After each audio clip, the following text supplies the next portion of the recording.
All right, so let's talk Knights and Blackhawks. Here are my thoughts. The Knights scored 4 goals on 34 shots. The Blackhawks managed 1 goal on 20 shots. The Hawks are not going to win with that kind of shot differential, first of all. Second of all, I think one could argue that Crawford should have had, or could at least have realistically had, all 4 of those goals.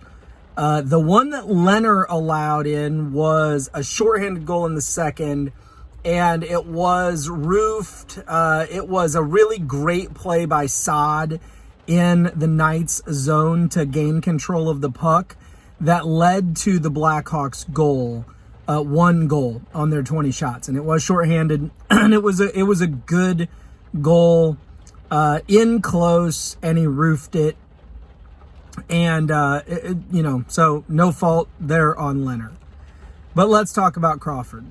The first one was a wrist shot, short side. It was glove side. Maybe he was screened a little. It looked like a very stoppable shot. That was in the second period. The second goal, I believe also in the second period, was a situation where the shooter was on the blocker side of Crawford, and one of the Blackhawks players went down in the crease. The shot would, I think, have completely missed the net and gone wide, but it hit the Blackhawks player and was therefore just laying in the crease, and the Knights poked it in. That one could argue, is not really on Crawford. I mean, Crawford played it, I think, like he thought it was going to go wide, but he didn't realize one of his players was right there. So that one, I would say, forgivable. That's for sure. Maybe he should have had it, but very forgivable. The third goal was a shot from Crawford's trapper side, and he got his blocker on it, and it just hit the top of his blocker, went up, popped up over his blocker, and went in. I'm going to say weak goal. And then the fourth goal, roofed it backhand from relatively in close over, I believe it was Crawford's glove side. I think it was a stoppable shot. It wasn't a weak goal, but it was a stoppable shot. But I guess if I'm not going to fault Leonard for the one he let in, I shouldn't fault Crawford for that fourth goal. So let's say it this way.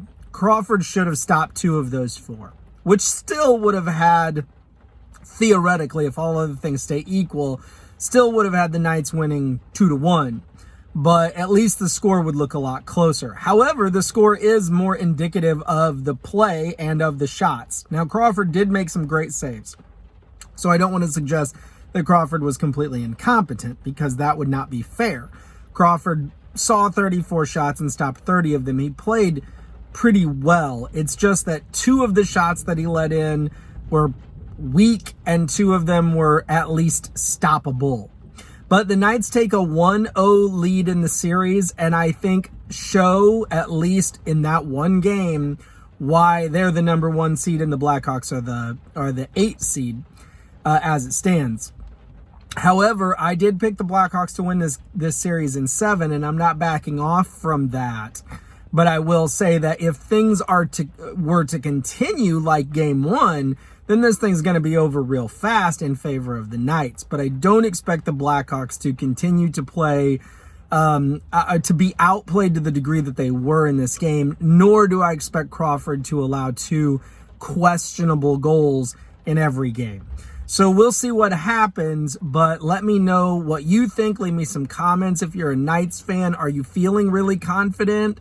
If you're a Blackhawks fan, have you already given up hope? Have you jumped off the bandwagon after game 1?